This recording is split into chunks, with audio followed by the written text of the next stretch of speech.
Bismillahirrahmanirrahim. Assalamualaikum warahmatullahi wabarakatuh. Alhamdulillah, wassalatu wassalamu ala rasulillah wa ala alihi wa sahbihi wa sallama tasliman katsira, amma ba'd.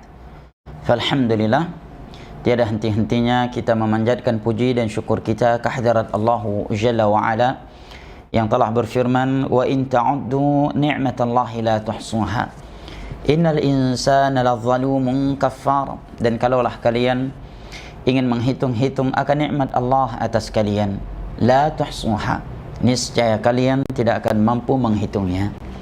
Innal insana ladzalumun kaffar, sesungguhnya manusia itu pelaku kezaliman dan kekufuran. Berkat nikmat dari Allah Jalla wa Ala kita dapat berjumpa kembali pada waktu yang mulia ini. Semoga Allah Jalla wa Ala memberkahi pertemuan kita ini yang insyaallah taala. Di pertemuan ini, sebelum kita melanjutkan silsilah pembahasan akidah, sebelumnya kita menyelesaikan kitab Nawaqidul Islam, maka insyaallah taala saya akan membacakan sebuah risalah indah dan sangat berfaedah insyaallah taala karya Al-Imam Asy-Syaukani. Di dalam kitab ini beliau menerangkan kepada kita tentang perayaan Maulid, hari kelahiran Nabi besar kita Muhammad sallallahu alaihi wasallam.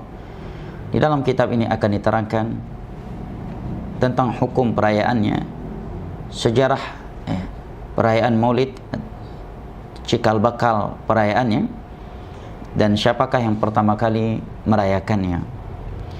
Baik, ikhwanil kiram wa akhwati al-karimat, rahimani Allah wa iyyakum wa baraka fikum. Merupakan sebuah akidah dan prinsip yang telah dimaklumi bersama, dan hendaknya ini benar-benar menjadi pondasi yang kuat bagi kita dalam beragama, bahwa landasan hukum kita dalam beragama, dalam berakidah, dalam beribadah dan menyatakan ini halal itu haram adalah Al-Quranul Karim dan hadis-hadis Nabi sallallahu alaihi wasallam yang sahih. Cabang dari itu adalah ijma' yang mundabit dan qiyas yang mu'tabar. Ayat dan hadis yang memerintahkan kita mengikuti Al-Quran dan hadis Nabi sallallahu alaihi wasallam sesuatu yang sudah dimaklumi bersama, ya. Hanya saja ini saya ingatkan sebelum kita masuk ke dalam pembahasan kitab. Yang kedua, hal yang perlu ana sampaikan sebelum kita masuk ke dalam pembahasan kitab, bahwa pemahaman para salaf, para sahabat Nabi sallallahu alaihi wasallam, para tabi'in dan tabi'ut tabi'in, merupakan pemahaman mereka dalam memahami Al-Quran dan As-Sunnah, merupakan referensi dan rujukan umat Islam. Kaum muslimin tidak akan pernah benar akidah, ibadah, dan tidak akan lurus pemahaman mereka jika tidak mengikuti jalannya mereka para salaf dari kalangan para sahabat Nabi, para tabi'in dan tabi'ut tabi'in. Karena tiga generasi inilah yang telah direkomendasi oleh Rasulullah sallallahu alaihi wasallam di dalam beberapa hadisnya, yang diantaranya adalah hadis yang diriwayatkan oleh Al-Imam Al-Bukhari, khairun nasi qarni thumma alladhina yalunahum thumma alladhina yalunahum, sebaik-baik manusia adalah generasiku, para sahabat beliau. Kemudian yang datang setelah mereka yaitu para tabi'in yang belajar dan bertemu langsung dengan para sahabat Nabi sallallahu alaihi wasallam. Kemudian yang datang setelah mereka yaitu tabi'ut tabi'in. Oleh karenanya para ulama Islam dari zaman dahulu hingga hari ini berpesan kepada kita untuk berpegang teguh dengan jalan mereka para salaf. Seperti ucapan Al-Imam Al-Auza'i, seorang ulama tabi'in pula, kata beliau, alaika bi athari salaf wa in tarakan nas wa in tarakakan nas wa iyyaka wa ara'ar rijal wa in zakhrafuha. Hendaknya engkau berpegang teguh dengan jalan as-salaf dari kalangan para sahabat Nabi sallallahu alaihi wasallam. para tabi'in dan tabi'ut tabi'in. Wa in tarakakan nas, walaupun manusia akan meninggalkan engkau. Dan jauhilah olehmu jalan yang dibangun di atas ra'yu para tokoh, walaupun mereka mengindah-indahkannya. Oleh karenanya Al-Imam Malik rahimahullahu ta'ala menyatakan la yusliha akhir hadhil ummah illa ma aslaha awwalaha. Sungguh akhir umat ini, umat Islam yang datang belakangan ini tidak akan terperbaiki keadaannya, akidahnya, ibadahnya dan akhlaknya kecuali dengan sesuatu yang telah memperbaiki generasi awal umat ini. Generasi awal umat ini dari kalangan para sahabat Nabi SAW, mereka terperbaiki dengan mengikuti Al-Quranul Karim dan hadis-hadis Nabi SAW.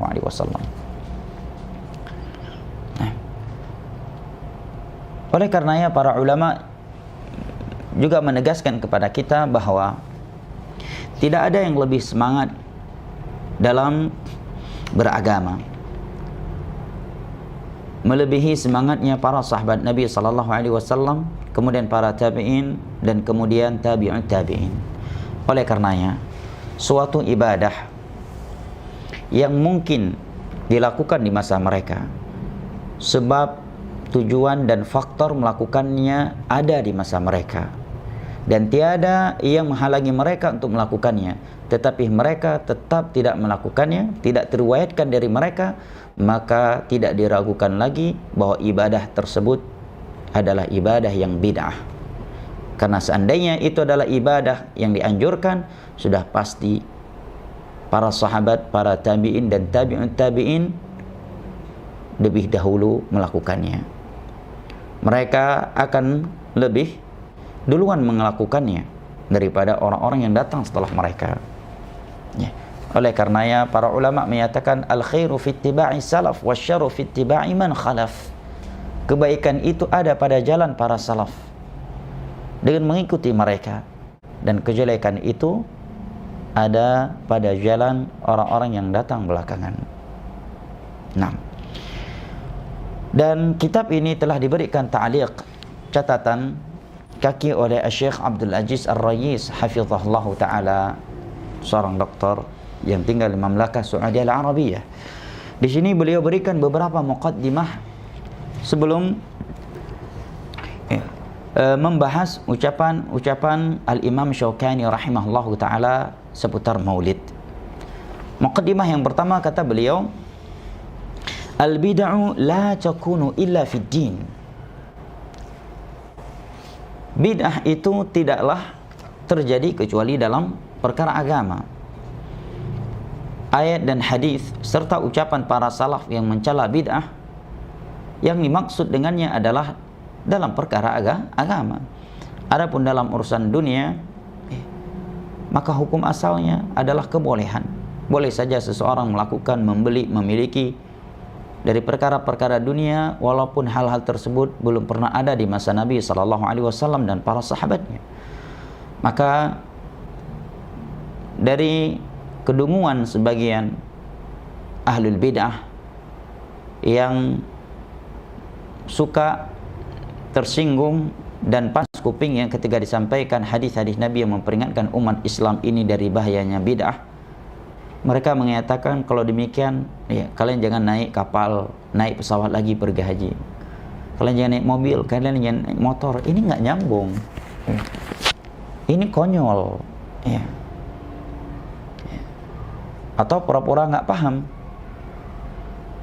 Karena hal yang dimaklumi bersama bahwa yang dimaksud dengan bid'ah di dalam ayat-ayat dan hadis-hadis Nabi serta ucapan para ulama salaf memperingatkan manusia agar menjauhinya, agar meninggalkannya, adalah bid'ah dalam urusan agama. Kemudian kata Syekh, wa qad dzakara hadza jam'un min ahli al-ilmi mimman allafa fil bid'ah. Hal ini telah disebutkan oleh sebagian ulama yang menulis tulisan dalam perkara bid'ah. Tulisan-tulisan memperingatkan manusia dari bahaya bid'ah, seperti Abu Bakar At-Turtushi, seperti Abu Syamah merupakan ulama Syafi'i sendiri, dalam kitab beliau Al-Ba'ithu fi Inkaril Bid'ah wal Hawadith, yang membangkitkan semangat kita dalam mengingkari bid'ah dan perkara-perkara baru yang diada-adakan dalam urusan agama. Juga oleh Al-Imam Asy-Syatibi rahimahullahu ta'ala dalam kitabnya Al-I'tisam, beliau juga seorang ulama besar dalam mazhab Syafi'i. Wa dzakara hadha Syekhul Islam Ibnu Taimiyah rahimahullahu ta'ala fi kitab Al-Qawaid An-Nuraniyah. Juga hal ini disebutkan oleh Al-Imam Syekhul Islam Ibnu Taimiyah rahimahullahu ta'ala dalam kitabnya Al-Qawaid Nuraniyah, juga di dalam Majmu' Fatawa. Wa dzakarahu Ibnu Rajab radhiyallahu rahimahullah fi kitabih Jami'ul Ulumi wal Hikam. Dan hal ini juga disebutkan oleh Ibnu Rajab dalam kitabnya Jami'ul Ulumi wal Hikam. Semua para ulama yang menulis tulisan tentang bid'ah, memperingatkan manusia dari bahayanya bid'ah, akibat buruk dari bid'ah, dan ancaman yang keras dari agama ini terhadap pelaku dan penyerunya, bahwa ini maksud dengan bid'ah di sini adalah dalam urusan agama. Oleh karenanya terkadang kita bingung, tetapi juga menertawakan ya sebagian dai dan sebagian penceramah ketika dia tidak menerima disampaikan hadis-hadis Nabi yang memperingatkan umat ini tentang bahayanya bid'ah, ya, dengan penuh kepedean, dan wallahu alam apakah dia merasa dirinya sedang berada di atas ilmiah ataukah tidak. Ya udah, kalian nggak usah pakai mikrofon lagi, jangan pakai laptop, bid'ah, jangan pakai pesawat, bid'ah, jangan pakai mobil, bid'ah, jangan pakai sepatu ya yang belum ada di masa Nabi, itu bid'ah, jangan pakai HP, itu bid'ah. Ini nggak nyambung. Ini ucapan, apakah dia mengucapkannya sekedar lelucon ataukah memang benar-benar serius ya? Ini ucapan yang nggak nyambung dan konyol ya. Karena ini maksud dengan bid'ah adalah dalam urusan agama. Nah, bal dzakara Ibnu Taimiyah an a'immatil hadits kal Imam Ahmad wa ghairihi annahum dhammu al-bid'ah wastadallu ala dhalik.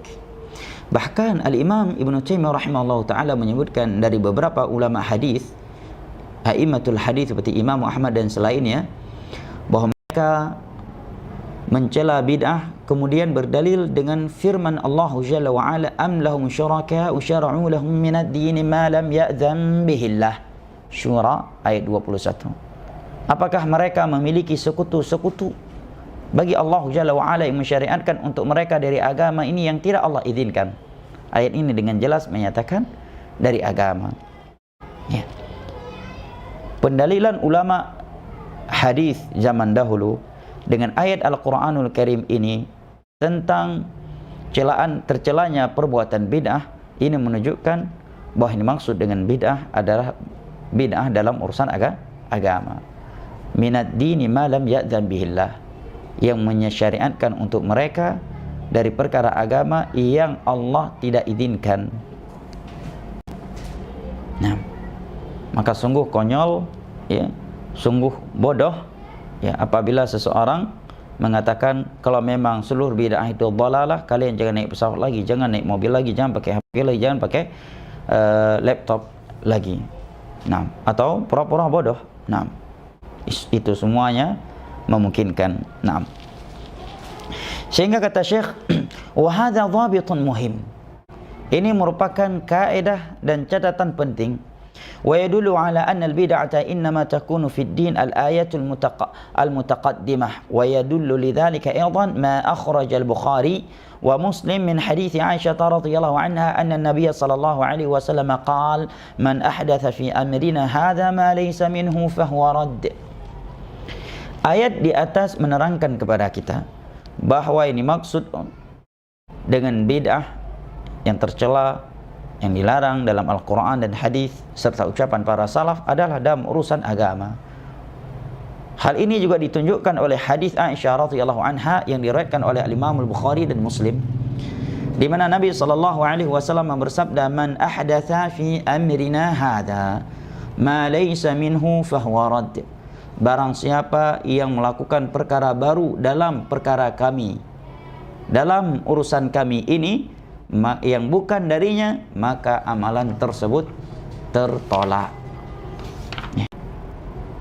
Ucapan Nabi SAW di atas jelas, fi amrina hadha, dalam urusan kami ini, ai fi dinina, itu dalam urusan agama kami.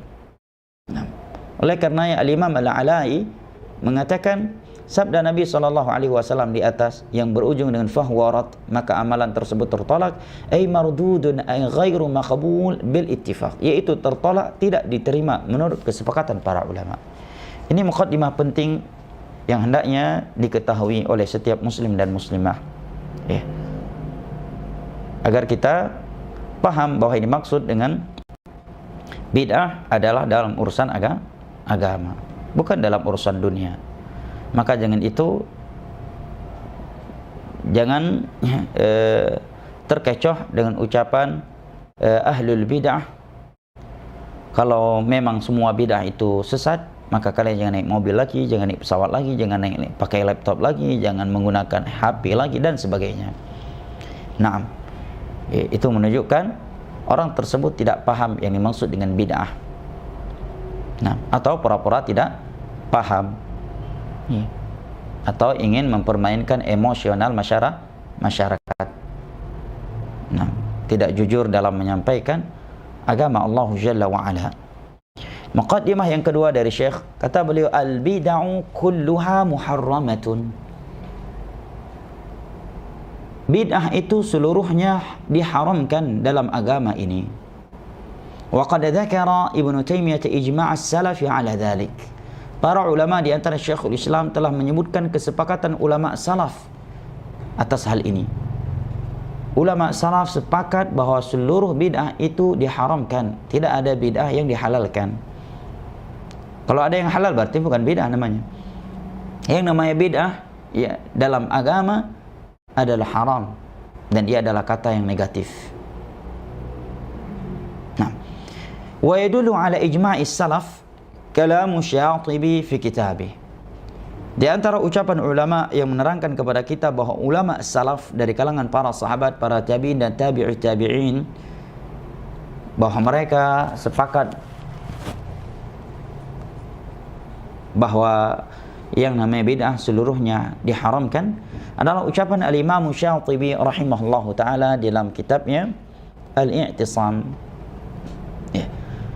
Kitab Al-I'tisam, kitab yang sangat bagus, kitab ya, khusus yang membahas tentang bid'ah dari sisi definisinya, menyebutkan dalil dari Al-Quran, dari hadis yang menerangkan tercelanya perbuatan bid'ah, buruknya akibat dari bid'ah, dan ancaman keras terhadap para pelaku bid'ah.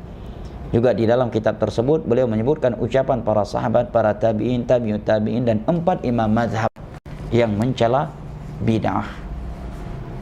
Nah, yang mencela bid'ah. Kitab yang sangat bagus, dan beliau seorang ulama yang bermadhab Syafi'i. Ya, semoga suatu saat nanti kita dapat membaca dan mengkaji kitab tersebut di kajian online kita ini. Amin ya rabbal alamin. Wa dalilu ala anna al-bid'ah kulluha aw kullaha muharramatun ma taqaddama min hadits Aisyah radhiyallahu anha, man ahdatha fi amrina hadha ma laysa minhu fahuwa rad.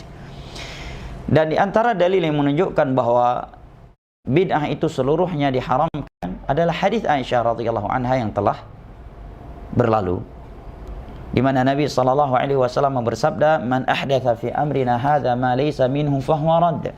Barang siapa yang melakukan perkara baru dalam agama kami ini yang bukan darinya, maka amalan tersebut tertolak. Dan juga hadis Jabir bin Abdullah Al-Ansari radhiyallahu anhuma yang diriwayatkan oleh Imam Muslim, di mana Nabi SAW di setiap khutbah Jumatnya mengatakan, wa kullu bid'atin dalalah, dan seluruh bid'ah adalah sesat. Nabi SAW menggunakan kata kul yang merupakan min siyaghil umum, kata konteks yang menunjukkan keumuman. Ya. Sesuatu yang telah diumumkan maka tidak boleh dikecualikan kecuali dengan dalil yang telah mengecualikannya dari keumumannya. Ini kaidah. Contohnya firman Allah Jalla wa Ala, innal insana lafi khusr. Ini umum karena alif lam di sini al-istighraqiyah. Seluruh manusia berada di dalam kerugian. Tidak ada yang dikecualikan kecuali yang dikecualikan oleh dalil, yaitu golongan yang Allah sebutkan setelahnya, illal ladzina amanu. Kita kecualikan alladzina amanu wa amilus shalihat tawassaw bil haqq. Kenapa? Karena ada dalil yang mengecualikannya. Demikian juga bid'ah. Barang siapa yang menyatakan ada bid'ah yang hasanah, maka dia harus mendatangkan dalil dari Al-Quran dan hadis Nabi yang menerangkan bahwa ada bid'ah yang hasanah. Ada dalil yang bunyinya bahwa ada bid'ah yang hasanah. Karena hadis-hadis Nabi yang diantaranya adalah hadis Jabir bin Abdullah radhiyallahu anhu yang diriwayatkan oleh Imam Muslim di atas, dengan tegas menyatakan wa kullu bid'atin dhalalah. Dan setiap orang yang belajar bahasa Arab mengetahui bahwa kul adalah di antara kata yang menunjukkan keumuman, ya, yang sangat mencakup. Maka tiada yang dikecualikan dari keumumannya kecuali yang dikecualikan oleh dalil. Juga hadis Irbad bin Sariyah radhiyallahu anhuma yang diriwayatkan oleh Imam Ahmad, oleh Al-Imam Tirmidzi, oleh Imam Nasa'i, oleh Imam Abu Daud dan Al-Imam Ibnu Majah. Nabi sallallahu alaihi wasallam bersabda, innahu may ya'ish minkum ba'di fasayara ikhtilafan katsira fa'alaikum bisunnati wa sunnatil khulafa'ir rasyidin al-mahdiyyin 'addu 'alayha bin nawajidh wa iyyakum wa muhdatsatil umur fa inna kulla muhdatsatin bid'ah. Sesungguhnya barang siapa yang hidup panjang setelah kalian, dari kalian setelahku, maka ia akan melihat perselisihan yang cukup banyak dari umat Islam ini. Jadi Nabi SAW sebelum wafatnya telah memberikan kabar yang juga merupakan peringatan dari beliau bahwa umat beliau ini akan berpecah belah dan terjadi perselisihan yang sangat banyak di antara mereka dalam hal akidah, ibadah, ataukah hal muamalah halal dan haram. Kemudian Nabi SAW memberikan solusi kepada umatnya yang mendapati perpecahan dan perselisihan yang sangat banyak di antara umat ini. Solusi dan perintah beliau adalah fa'alaikum bisunnati, maka hendaknya kalian berpegang teguh dengan hadisku, dengan sunnahku, dengan jalanku, wa sunnatil khulafa'ir rasyidin al-mahdiyyin, dan dengan sunnah para khulafa' ar-rasyidin al-mahdiyyin yang telah mendapatkan petunjuk dan hidayah dari Allah Jalla wa Ala. Ini perintah dari Nabi sallallahu alaihi wasallam kepada kita yang sudah mendapatkan umat Islam berpecah belah dan berselisih dengan perselisihan yang cukup banyak. 'Addu 'alaiha bin nawajidh. Gigitlah oleh kalian sunnahku dengan gigi geraham kalian. Ingat, ini perintah dan solusi dari Nabi kita sallallahu alaihi wasallam. Tatkala umat Islam telah berpecah belah dan saling berselisih di antara mereka dalam hal akidah, ibadah, ataukah hal dalam hal halal dan haram. Contohnya dalam bab akidah. Yang ini menyatakan Allah di mana-mana, yang satu lagi berakidah Allah beristiwa di atas arsy. Yang satu lagi menyatakan tidak bertempat, tidak di atas, tidak di bawah, tidak di kanan, tidak di kiri dan sebagainya. Maka mari kita realisasikan perintah Nabi sallallahu alaihi wasallam. Setiap kali umat Islam berpecah belah, ya hendaknya kita mengingat hadis Nabi sallallahu alaihi wasallam ini. Sunnah Nabi sallallahu alaihi wasallam menerangkan kepada kita bahwa akidah seorang muslim bahwa Allah Jalla wa Ala itu beristiwa di atas arsy-Nya. Karena ayat dan hadis serta akidah para sahabat menunjukkan demikian. Ada 7 ayat dari Al-Quranul Karim, Ar-Rahmanu 'alal 'arsy istawa. Dan ayat-ayat yang lainnya. Hadis-hadis Nabi sallallahu alaihi wasallam juga menyatakan, ala ta'manuni wa ana aminu man fis sama. Juga hadis beliau dalam Sahih Bukhari, innallaha kataba kitaban fahuwa indahu fawqal 'arsy. Inna rahmati sabaqat ghadabi. Sesungguhnya Allah Jalla wa Ala menulis sebuah kitab, maka kitab tersebut di sisinya di atas arsy, fauqa. Itu semuanya ditunjukkan oleh Al-Quran dan hadis, tentunya sesuai dengan keagungannya Allah Jalla wa Ala Allah Maha Kaya dan Maha Besar, ya, yang tidak menyerupai sifat makhluknya. Nah, contoh lainnya dalam bab ibadah, misalkan terkait zikir setelah salat 5 waktu. Sebagian orang berselawatan, ada yang membaca Al-Fatihah, ada yang lain yang lagi, ya, ada pula yang menghitung zikir setelah salat 5 waktu dengan jari jemarinya dengan kontek-kontek tertentu seperti astagfirullah, astagfirullah dan seterusnya. Ya. Maka kembalikan perselisihan itu semuanya kepada sunnah Rasulullah sallallahu alaihi wasallam. Mana yang dibangun di atas sunnah Rasulullah sallallahu alaihi wasallam sesuai dengan sunnah beliau dan para sahabatnya, maka itu yang kita ikuti dan itu yang hendaknya kita gigit dengan gigi geraham kita. Jangan justru kita meninggalkannya, melepaskannya, kemudian kita beralasan, ya, kearifan lokal demi menjaga persatuan. Demi Allah, sunnah Nabi SAW itu adalah sumber persatuan, dan bid'ah adalah sumber perpecahan serta permusuhan di antara manusia. Kalau seseorang mengatakan, ya, demi menjaga persatuan, demi menjaga kearifan lokal, dia melakukan bid'ah dan meninggalkan sunnah, secara tidak langsung dia menuduh sunnah Nabi SAW itu merupakan sumber permusuhan dan perpecahan. Dan ini adalah tuduhan yang sangat keji. Bagaimana mungkin seorang muslim menilai sunnah Nabi SAW itu dapat memecah belahkan di antara manusia, sedangkan bid'ah yang merupakan lawan dan musuh daripada sunnah Nabi SAW justru dia jadikan sebagai pemersatu umat, ya, dan ia, ya, lakukan. A'yadzan billah. Nah, wa iyyakum wa muhdatsatil umur, dan jauhilah oleh kalian setiap perkara-perkara baru yang diada-adakan oleh manusia, karena setiap perkara baru adalah bid'ah. Dalam lafaz yang lain, wa kullu bid'atin dhalalah, dan setiap yang namanya bid'ah adalah sesat. Kalau kita memperhatikan hadis Nabi SAW yang mulia di atas ini dengan hati yang ikhlas, hati yang jujur dalam mencari kebenaran dan bersih dari berbagai penyakitnya, ya, cukup jelas dan gamblang bagi kita bahwa ini maksud dengan bid'ah yang tercela itu adalah bid'ah dalam urusan agama yang tidak pernah dikenal, ya, yang tidak pernah ada di masa Nabi SAW dengan para sahabatnya. Tidak teriwayatkan dari beliau baik ucapan, perbuatan ataukah takrir dari beliau, dan tidak pula ada contoh dari para khulafa ar-rasyidin. Maka kita tanyakan kepada orang-orang yang enggan menerima hadis-hadis Nabi SAW tentang bid'ah terhadap ritual-ritual bid'ah yang dilakukan oleh sebagian mereka. Adakah dalil dari Nabi dan para sahabatnya membaca Al-Fatihah setelah salat 5 waktu, salawatan setelah salat 5 waktu, dan mengkhususkannya? Nah, karena mengkhususkan suatu ibadah dengan cara yang khusus, di waktu yang khusus, dan di tempat yang khusus, ini membutuhkan dalil yang khusus. Terlebih lagi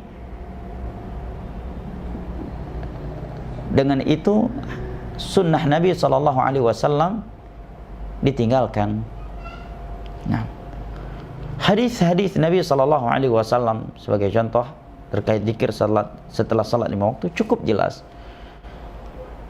menerangkan kepada kita konteks apa saja yang Nabi SAW lakukan setiap selesai salat 5 waktu.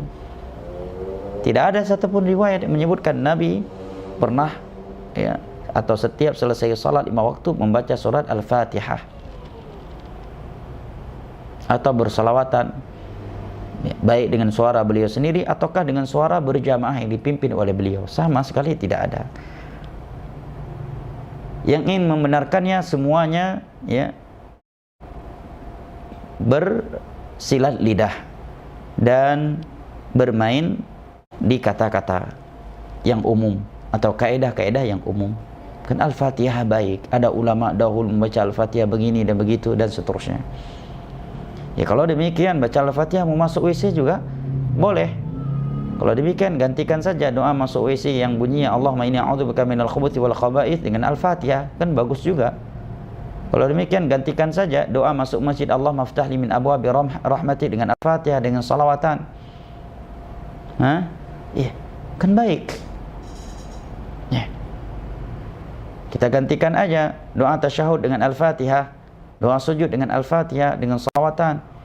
Kan bukan demikian, karena ibadah itu mesti dibangun di atas dalil, apalagi mengkhususkan suatu ibadah dengan cara yang khusus, dengan nominalitas yang khusus, ya, di waktu yang khusus dan di tempat yang khusus. Itu membutuhkan dalil. Nah, apalagi dengan mengerjakannya membuat kita meninggalkan sunnah yang telah ada padanya. Nah, kejelekan di atas kejelekan. Kemudian kata Syekh, فَهَذِهِ الْأَحَادِيثُ وَغَيْرُهَا كُلُّهَا دَالَةٌ عَلَى أَنَّ الْبِدْعَ مُحَرَّمَةٌ. Hadis-hadis ini dan yang lainnya semuanya menunjukkan bahwa yang namanya bid'ah itu semuanya diharamkan tanpa terkecuali. Wa kalimatus salafi minas sahabati wa man ba'dhum fi dhammil bid'ah kulliha dalatun ala anna al-bid'ah muharramah. Dan ucapan-ucapan para salaf dari kalangan para sahabat Nabi, para tabi'in, tabi'ut tabi'in, 4 imam mazhab dan yang datang setelah mereka dalam mencela bid'ah seluruhnya, itu menunjukkan kepada kita bahwa semua bid'ah itu haram. Buktinya mereka mencelanya secara umum tanpa mengecualikannya. Ya. Bahkan ya, Abdullah bin Umar radhiyallahu anhuma dengan tegas menyatakan, kullu bid'atin dhalalah wa in ra'aha an-nasu hasanah. Seluruh bid'ah itu adalah sesat walaupun manusia memandangnya baik, bagus. Baik.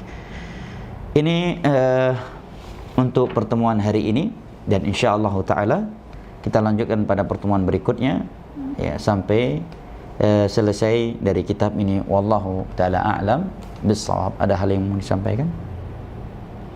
Baik, tidak ada pertanyaan yang telah masuk, maka kita cukupkan sampai di sini. Wassallallahu ala nabiyina Muhammad wa ala alihi wa sahbihi wasallam, wa akhiru da'wana anil hamdulillahi rabbil alamin. Subhanakallahumma wa bihamdik, asyhadu an la ilaha illa anta, astaghfiruka wa atubu ilaik. Wassalamu alaikum warahmatullahi wabarakatuh.